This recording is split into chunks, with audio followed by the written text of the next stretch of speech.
안녕하세요. 소비연금 새벽 독서지기입니다. 새벽 독서 마무리에 갓즈의 사장의 팔코아를 이야기하고 나니 에리 생각이 납니다. 에리는 2년 3개월 전 세상을 떠난 저의 친구이며 갓즈의 사장의 스폰서입니다.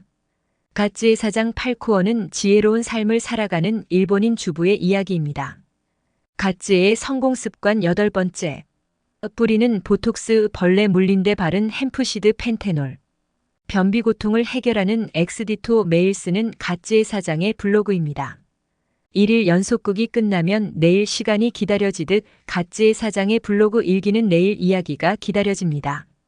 다시 느끼고 싶지 않은 고통. 변비 고통을 느끼고 엑스디토를 구입 결심. 하이리빙 건강식품에 엑스디토가 있다. 이것을 먹으면 화장실에 갈 때마다 쾌변을 볼 수 있다.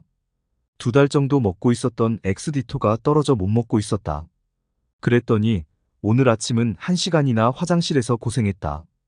죽지는 않겠지만 너무너무 고통스러웠다. 식은땀이 풍수같이 나왔고 화장실에서 나오니까 구슬 같은 땀이 어깨에 남아 있었다. 힘이 다 빠졌다. 역시 엑스디토를 먹어야 되겠다. 미스트는 뿌리는 보톡스. 라고 하이리빙 애용자들이 부른다. 왼쪽은 생필품 홀릭 에리 사장의 블로그이고 오른쪽 이미지는 갓즈의 사장이 블로그 시작했던 날 달아준 댓글입니다. 에리 사장이 갓즈의 첫 블로그 첫 댓글을 달아주셨습니다. 처음이라 하지만 너무 즐거운 블로그예요. 앞으로 기대됩니다. 2022년 4월 21일 21시 17분. 처음이자 마지막 댓글 우리를 잇는 연결고리가 되어 주었습니다. 야마시다 에리가 세상을 떠난 지 2년 3개월이 되었습니다. 진정으로 하이리빙 사업을 사랑하고 인간을 사랑했던 리더였습니다. 야마시다를 통해 일본인을 알게 되었습니다. 2002년 8월 양재동 교육문화회관 세미나에서 처음 만났습니다. 단발머리, 화장기 하나 없는 얼굴, 스폰서도 파트너도 없이 혼자 참석했습니다. 권숙 스폰서가 저에게 찾아가 도움을 요청하라 했다며 긴장된 모습으로 찾아왔습니다. 일본인을 싫어해도 좋고 못생겨도 좋고 인간성이 못되어도 좋으니 스폰서를 주세요. 저에게 스폰서를 주세요 기도를 했더니 이해숙 스폰서를 주셨다 했습니다. 목포대학 안 교수의 처제 권성 사장을 통해 발굴된 리더입니다. 안 교수님은 고등학교 친구 혜란이를 통해 알게 되었죠. 전주, 목포, 광주, 수원에서 일본인 리더와 연결이 되었습니다. 박혜란, 안순, 권원혜. 권숙 사장, 에리 게보도지오 안 교수님은 지금도 소비자로 계십니다. 컴퓨터 공학 교수였기에 비전을 빨리 보셨습니다. 막내 민철이 3살 큰아이 중이 둘째가 초등 5학년, 셋째가 2학년. 4명 아이들과 편찮으신 시어머니, 그리고 주식으로 재산을 탕진했던 남편. 아는 사람도 없고 말도 못하고 시어머니와 내 아이 키우며 할 수 있는 것이 하이리빙 사업밖에 없다 했습니다. 말을 못해도 시스템이 있으니 할 수 있다 했습니다. 지금은 고인이 되신 김규태 교수 고려대 경제학의 논문 번역을 알바로 하면서 사업 비전과 사업의 원리를 파악했습니다. 초등학교 1학년 국어 교과서로 쓰기 공부를 했습니다. 네모 공책에 정자로 썼던 글씨들 그때는 스마트폰에 사진 찍기 기능이 없어서 남기지 못했음이 아쉽네요. 영희야 가자, 철수야 안녕. 이런 글자였습니다. 이런 공책에 어린이 마음으로 글씨를 썼습니다. 오로지 한글을 배우겠다는 목표에 집중 몰입하였습니다. 가르쳤던 저보다 글씨를 더 잘 씁니다. 간절함과 자세의 중요성을 에리 사장에게 배웠습니다. 마을버스 타고 수인선, 서울 8호선 지하철 2번씩 갈아타고 다니며 시스템을 익혔습니다. 에리가 없는 미팅은 상상조차 못할 정도로 미팅에 빠진 적이 없었습니다. 미팅 날에는 초등학생 2학년이었던 둘째 딸에게 시어머니 기저귀 교체를 부탁하고 서울까지 왔습니다. 절박했던 에리에게 환경은 전혀 문제가 되지 않았습니다. 자동차는 상상도 못했던 경제 상태. 동네 한 바퀴 돌고 집에 가 시어머니 돌봐드리고 다시 나와 사업하고 분초를 아끼며 사업했고 공부했습니다. 특히 심리학, 인간관계와 제품 공부를 했습니다.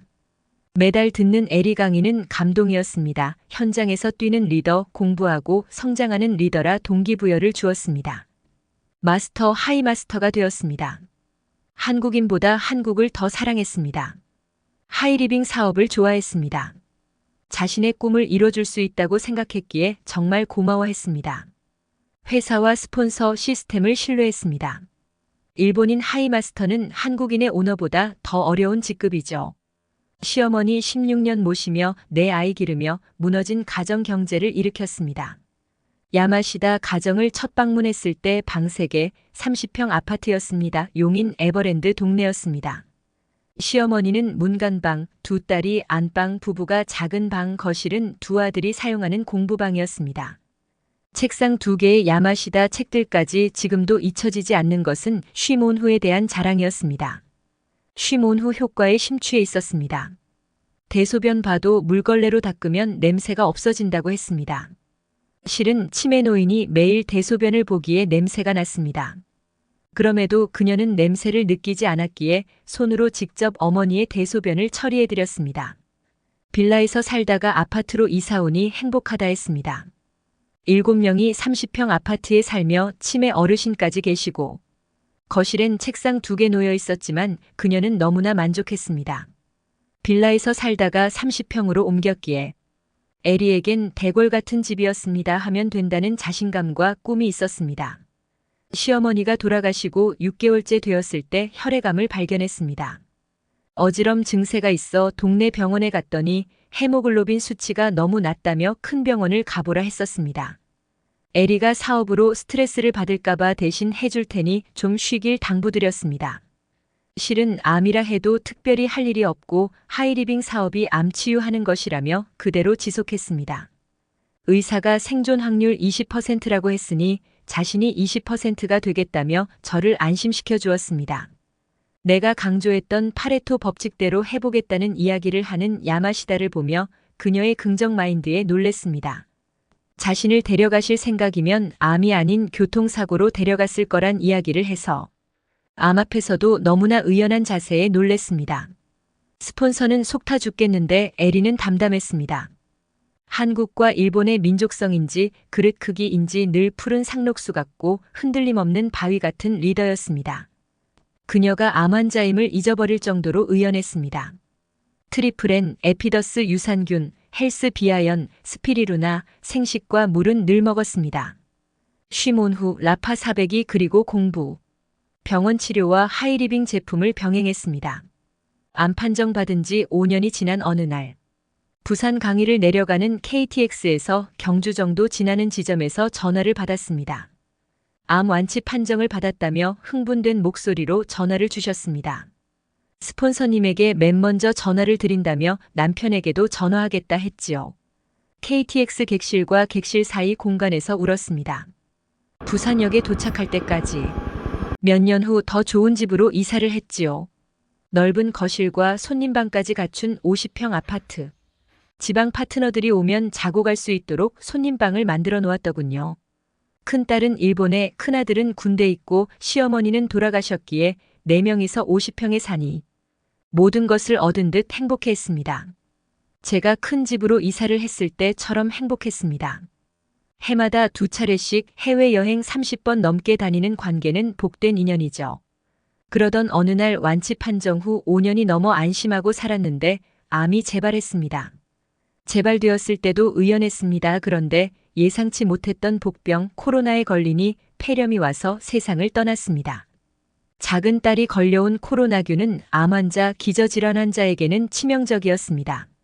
딸이 코로나에 걸려왔을 때 스폰서님 댁으로 피신시키지 못했음이 가장 후회된다는 남편의 이야기가 귀에 쟁쟁합니다. 갓지의 블로그 시작. 블로그를 시작한다. 인생 처음으로 블로그를 시작하려고 한다. 너무 긴장되네요. 프로필을 만드는데 하루 걸렸다. 야마시다가 세상을 떠난 날이 2022년 6월 1일, 갓지의 블로그 시작은 4월 21일. 5월 중순 이번 10여일 알타가 사망했으니 죽는 순간까지 후원을 하셨습니다. 블로그가 업라인 스폰서와 연결고리가 되도록 해주고 떠나셨습니다. 꿈이 있는 사람이 꿈이 있는 사람을 찾아 꿈을 이루도록 도우며 함께 꿈을 이루는 사업이죠. 세상 떠나기 직전 갓지의 사장에게 블로그 쓰는 법을 전수했습니다. 첫 블로그에 댓글 하나 달고 떠나셨습니다. 에리 사장 정신 세계가 오래도록 전승되었으면 좋겠습니다. 갓지의 사장 블로그를 보며 에리 사장이 생각나네요. 어제 햄프시드 펜테놀 크림 이야기와 인터넷 쇼핑몰을 자신의 얼굴을 보여주며 사업을 전개했기에 그 다음 이야기가 궁금했습니다. 오늘은 미스트를 뿌리는 얼굴과 함께 뿌리는 보톡스라고 자랑을 했네요. 야마시다 사장이 갓지의 블로그를 보면 얼마나 기뻐할지. 말수는 적었지만 파트너 자랑에는 말을 아끼지 않았던 에리 사장. 가장 행복한 여행이 언제였냐는 질문에 그녀는 항상 지옥고와 함께 했던 서한 여행이라고 했었지요. 많이 보고 싶습니다. 에리의 정신 세계를 잇는 일은 남은 우리들의 몫입니다. 뿌리는 보톡스 함께 뿌리며 함께 예뻐지면 되는 사업. 왕초보 사장이 자신의 이야기와 함께 자료를 검색해 쓰는 것을 보고 기뻤습니다. 자칫 저의 칭찬이 부담이 될까 염려됩니다. 너무 잘할 필요는 없고 그저 자신의 보폭으로 어제보다 나으면 됩니다. 최악 상황에서 성공했던 에리 이야기를 쓰며 명확한 꿈과 공부의 중요성을 깨닫습니다. 그동안 에리 사장과 함께했던 시간들에 다시 한번 감사합니다. 에리는 다문화 가정들이 잘 살 수 있도록 돕는 것이 꿈이었습니다. 에리 사장의 뿌린 꿈의 씨앗들이 아름다운 결실을 맺을 수 있도록 최선을 다하겠습니다. 에리를 만나는 그날까지 감사해요, 에리 사장.